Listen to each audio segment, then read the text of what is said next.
Hi students, myself is Adesh and you are watching my YouTube channel Techie Adesh। और आज की इस class में हम बात करेंगे पाइथन डेटाबेस के साथ कैसे काम करता है। तो सबसे पहले तो मैं आपको बता दूं कि पाइथन का आप कोडिंग करने आप उसको डेटाबेस से भी कनेक्ट कर सकते हो। फॉर एग्जांपल मेरे डेटाबेस का जो मैं यूज करने वाला हूं वो है मेरा माई सीक्वल डेटाबेस। तो सबसे पहले हम इसमें करेंगे कि हमारा जो पाइथन है वो कनेक्ट किस तरीके से होता है माई सीक्वल डेटाबेस के साथ। उसके बाद हम ऑपरेशन परफॉर्म करेंगे कि अगर आपको डेटाबेस में कोई वैल्यू इंसर्ट करनी हो या फिर आपको कोई वैल्यू डिलीट अपडेट, ये तीनों के लिए ऑपरेशन सेम होता है। और उसके बाद अगर आपको डेटाबेस से वैल्यू फैच करनी हो तो वो किस तरीके से होती है, ये सारी चीजें मैं आपको एक्सप्लेन करूंगा। तो पहले सबसे पहले बात करते हैं कि किस तरीके से हमारा डेटाबेस के साथ पाइथन कनेक्ट होता है। तो आपको बता दूं कि एक हमारे पास इनबिल्ड मॉड्यूल है पाइथन को डेटाबेस से कनेक्ट करने के लिए, क्योंकि मैं माई सीक्वल यूज कर रहा हूं तो इसके अंदर आपको मॉड्यूल इंस्टॉल करना पड़ेगा। सबसे पहले माई सीक्वल कनेक्टर, ये मॉड्यूल आपको इंस्टॉल करना पड़ेगा। क्या नाम है मॉड्यूल का? माई सीक्वल कनेक्टर। ये मॉड्यूल आपको डॉट कनेक्टर, ये मॉड्यूल आपको इंस्टॉल करना पड़ेगा। ओके, तो इस मॉड्यूल को किस तरीके से इंस्टॉल करते हैं, हालांकि पिछली वाली क्लास में मैंने आपको बताया था कि हम मॉड्यूल किस तरीके से इंस्टॉल करते हैं। हम प्रोजेक्ट के अंदर हम जाते हैं सेटिंग्स में हम इंटरप्रेटर, फिर उसके बाद पीआईपी के थ्रू हम इंस्टॉल करते हैं। तो वो मैं आपको लाइव दिखा देता हूं। तो चलिए वापस चलते हैं कोडिंग विंडो की तरफ, जहां मैं आपको ये सारे लाइव प्रैक्टिकल एग्जाम्पल करके दिखाने वाला हूं। तो चलिए back to the live window, और जिसमें मैं आपको ले चलता हूं इस कोडिंग विंडो की तरफ।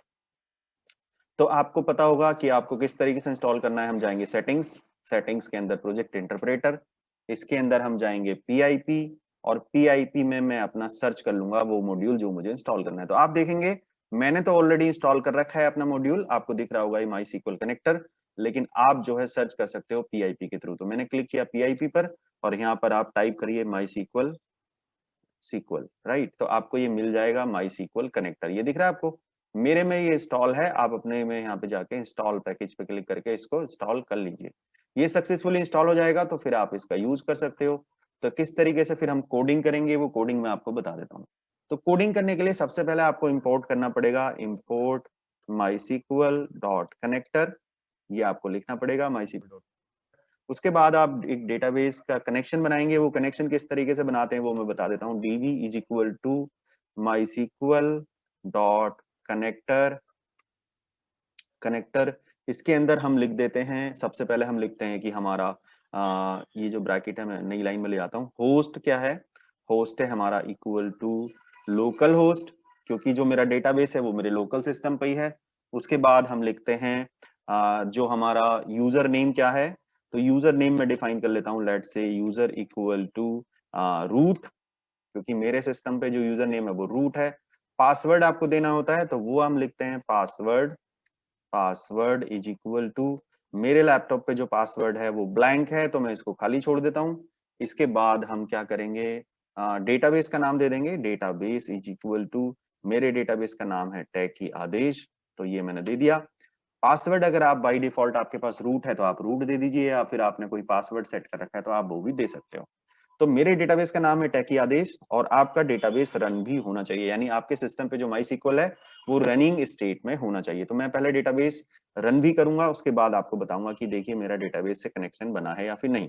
तो इसके बाद मैं मैसेज दे देता हूँ database connection connection created successfully, ये मैंने मैसेज दे दिया सक्सेसफुली राइट।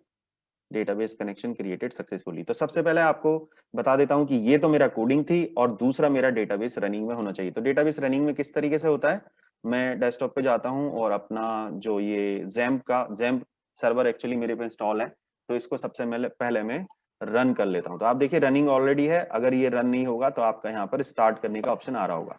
तो मेरा ऑलरेडी ये रनिंग स्टेट में है तो इसीलिए यहाँ पर ये ग्रीन आपको दिख रहा है।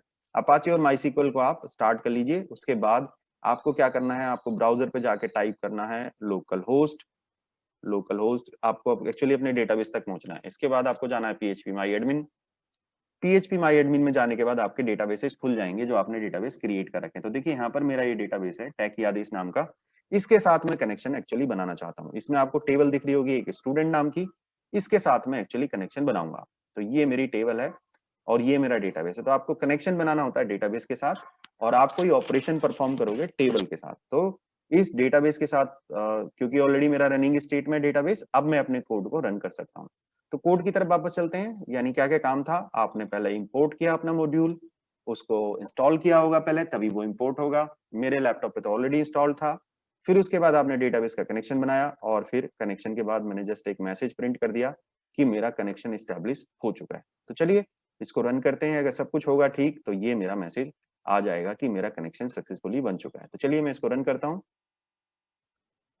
अभी देखिए दिखा रहा है वो। ओके, यहाँ पर हमारा कॉमा छूट गया है यहाँ पर, क्योंकि यूजर इक्वल टू रूट, इसके बाद मुझे फिर से पासवर्ड, इसके बाद भी मुझे कॉमा लगाना है, ये मैं छूट गया था। तो मैं अब फिर से रन कर लेता हूँ।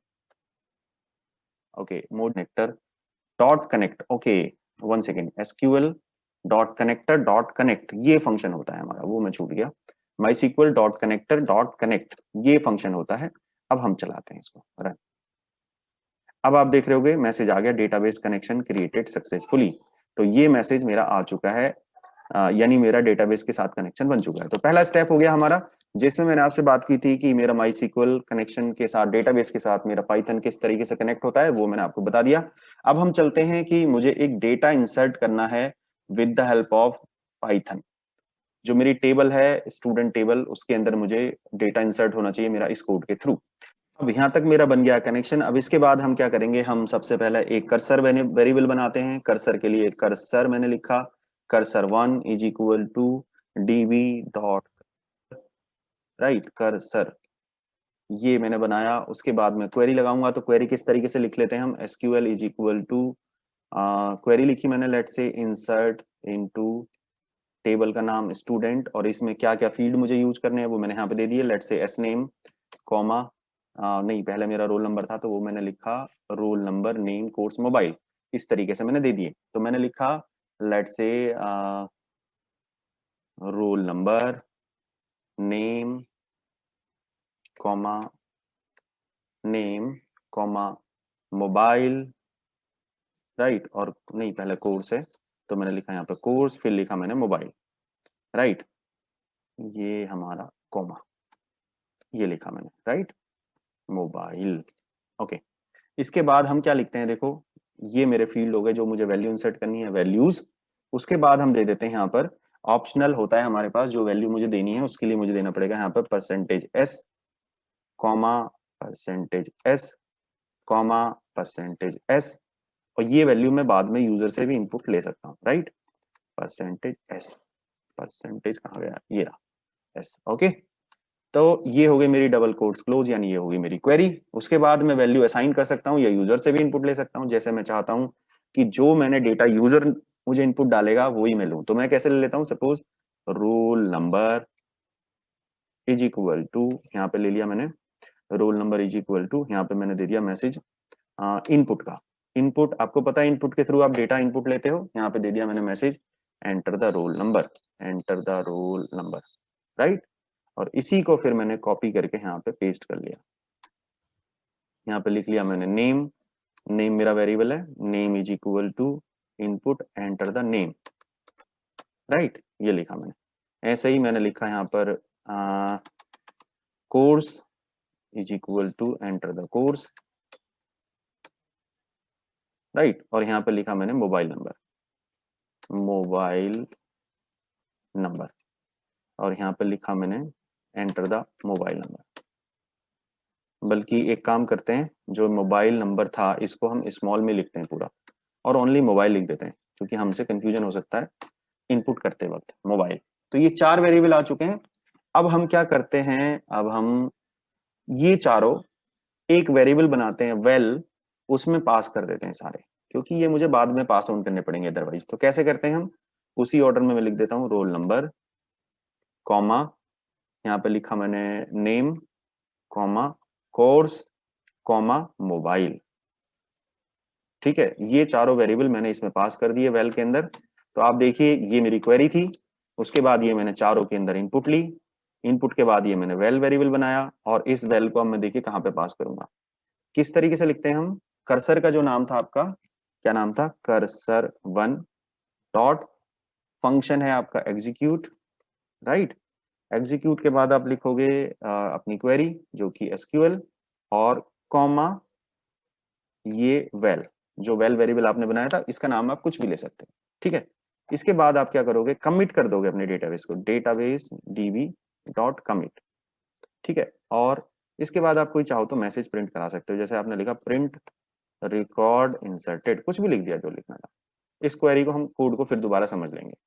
ओके, तो इस कोड को इस तरीके से ब्रेक कर लेते हैं। पहला पार्ट है मेरा जहां मैंने डेटाबेस का कनेक्शन बनाया, दूसरा पार्ट है जब मैं कर्सर बनाया और क्वेरी बनाई, उसके बाद ये इनपुट ली यूजर से, उसके बाद मैंने उसको फायर कर दिया क्वेरी को, वेल फंक्शन में ये सारी वैल्यू पास कर दी। और कर्सर वन डॉट एग्जीक्यूट, इसमें हमें दो चीजें देनी होती हैं, क्वेरी क्या है आपकी और वैल्यू क्या इंसर्ट करवानी है। तो इसमें इस क्वेश्चन के अंदर मैंने आपको पूरा एग्जांपल बता दिया, जिसमें हम समझेंगे कि यूजर से इनपुट लेने के बाद डेटाबेस में वो वैल्यू कैसे जाती है। तो आई होप कि अगर ये सब कुछ ठीक होगा तो ये रन कर जाएगा। लेकिन एक बात याद रखना, मैंने यहाँ पे देखो 4 फील्ड दिए हैं, लेकिन यहाँ पे मैंने परसेंटेज है सिर्फ 3 बार लगाया, तो मैं इसको 1 बढ़ा देता हूँ, परसेंटेज एस। ओके, अब चलिए इसको रन करते हैं।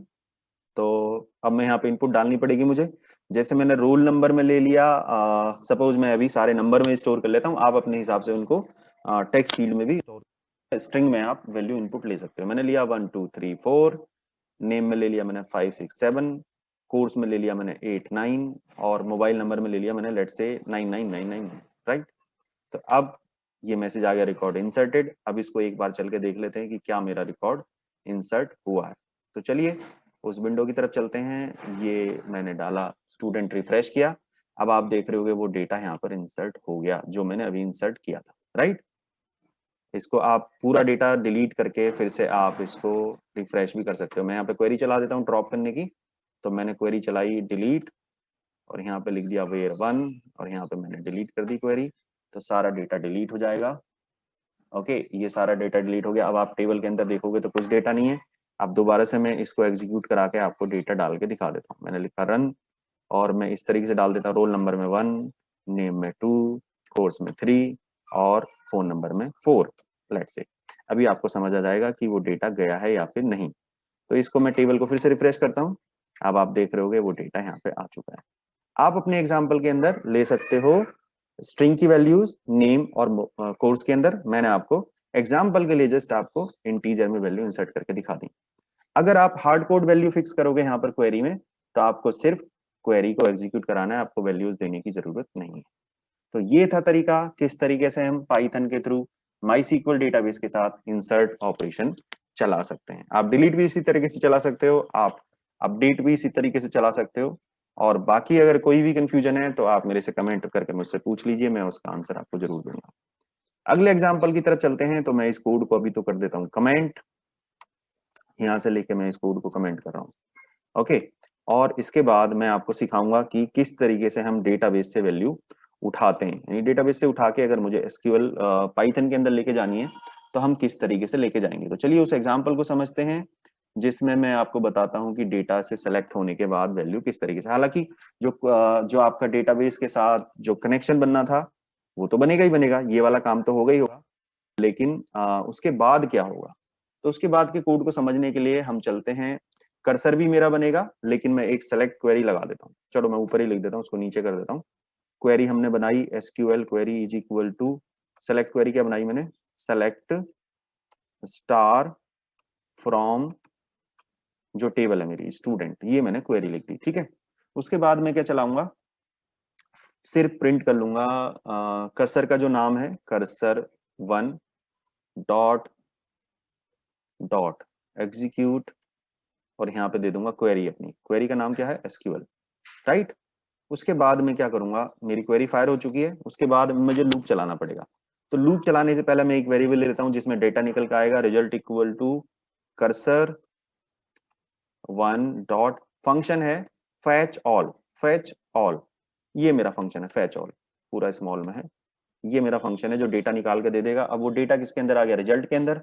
अगर मुझे वो सारा डेटा प्रिंट करना है तो मैं लूप चला दूंगा फॉर आई इन रेंज, और मैं दे दूंगा किसके ऊपर चलाना है मुझे, रिजल्ट के ऊपर, रिजल्ट, राइट। और इसी आई को मैं प्रिंट कर लूंगा, तो ये एक एक वैल्यू प्रिंट कर देगा।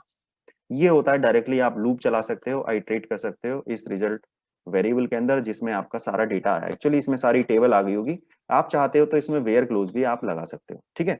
अभी मैं जस्ट आपको एक सिंपल एग्जांपल समझा रहा हूं, तो इससे आपको हेल्प मिलेगी कि ये एग्जांपल क्या कहता है। तो इसमें क्या बताया मैंने आपको, सिर्फ यहाँ से पहले कनेक्शन बनाया, कनेक्शन के बाद आपने कर्सर बनाया, कर्सर के बाद आपने क्वेरी लिखी, क्वेरी वो फायर की और फिर fetch फंक्शन कॉल किया जिससे वो डेटा निकल के आ गया और फिर फोर लूप लगाया और वो प्रिंट हो गया। तो चलिए इसको देख लेते हैं, इसके बाद क्या होगा, जो भी डेटा आपके टेबल में होगा वो यहाँ पर प्रिंट हो जाएगा, सिर्फ इस चीज का कोड है। तो अभी कह रहा है वो for I in range, range नहीं इसमें एक्चुअली कॉल होगा, रेंज हमने नहीं, रिजल्ट हमें सिर्फ ये लगाना है, लूप के ऊपर हमें आइटरेट करना, रिजल्ट वेरिएबल के ऊपर। तो चलिए अब इसको रन करते हैं। अब आप देख रहे होगे पूरी की पूरी टेबल का जो भी डेटा था वो यहाँ पर फैच हो गया। तो ये था तरीका, हमने किस तरीके से चलाया कि अगर हमें डेटा निकालना हो टेबल से तो ये तरीका आप यूज करोगे, और अगर आपको टेबल में डेटा इंसर्ट करना हो या डिलीट करना हो तो आप इस तरीके से यूज कर सकते हो। आप इसमें वेयर क्लोज भी लगा सकते हो, इंसर्ट में आप कोई कंडीशन भी पास कर सकते हो जहां पे वेयर क्लोज हो, या आप डेट में डिलीट में वो भी कर सकते हो। अगर आप ये सारे एग्जाम्पल ट्राई आउट कर लेते हो, अगर फिर भी कोई कंफ्यूजन उसमें आता है तो आप मेरे से पूछिए, मैं जरूर वो सॉल्यूशन आपको बताऊंगा। तो आई होप कि डेटाबेस के साथ हम पाइथन किस तरीके से यूज करते हैं माइस्क्ल डेटाबेस के साथ वो आपको समझ आ गया होगा, और अगर फिर भी है कोई डाउट तो आप मेरे से जरूर पूछिए। अगर आप चैनल पर नए हैं तो प्लीज चैनल को करिए सब्सक्राइब और दबाइए बेल आइकन, सो दैट बाकी वीडियोस की नोटिफिकेशन आपको मिलती रहे। और वीडियो को लाइक करिए, बाकी लोगों के साथ शेयर करिए। अगली क्लास में जुड़ेंगे दूसरे टॉपिक के साथ। आई होप कि अभी तक मैंने पाइथन ट्यूटोरियल सीरीज के जितने वीडियोस बनाए तो आपको शायद समझ आए होंगे, नहीं समझ आए तो आप फिर से प्लेलिस्ट में जाके वो देखिए वीडियो, क्योंकि एक लेक्चर दूसरे लेक्चर से अगर कनेक्टेड होता है तो पुराना लेक्चर आप देखोगे तभी वो समझ आएगा। तो आई होप कि ये ट्यूटोरियल सीरीज आपने एंजॉय की होगी। इस बेसिक ट्यूटोरियल सीरीज में मुझे इतना ही बताना था, जिसमें मैंने आपको बताया अभी तक मैंने 10 क्लासेज अपलोड की हैं, जिसमें स्टार्ट किया मैंने बेसिक से, पाइथन क्या है बेसिकली, कैसे इंस्टॉल करते हैं, कैसे उसको रन करते हैं, कमांड लाइन से कैसे करते हैं, पाथ कैसे सेट करते हैं, फिर हम एडिटर की तरफ स्विच हुए, मैंने आपको कंट्रोल स्टेटमेंट, इनपुट लेना, कन्वर्ट करना, इफ एल्स लूप, उसके बाद हमने फंक्शन किस तरीके से बनाते हैं, उसके बाद हमने collection element, list, tuple, set, dictionary, string, और उसके बाद हमने function, class, object, constructor, inheritance, exception handling, और आपका एक्सेल के साथ किस तरीके से काम करता है, और फाइनली डेटाबेस के साथ कैसे काम करता है। तो ये सारी चीजें मैंने आपको एक्सप्लेन की। I hope you enjoyed the series, and if you like the series please like the videos and share the videos with others. इसी तरीके से मैं और वीडियोस अपलोड करूंगा बाकी सीरीज के साथ। Thank you so much for watching and thanks for joining. Thank you.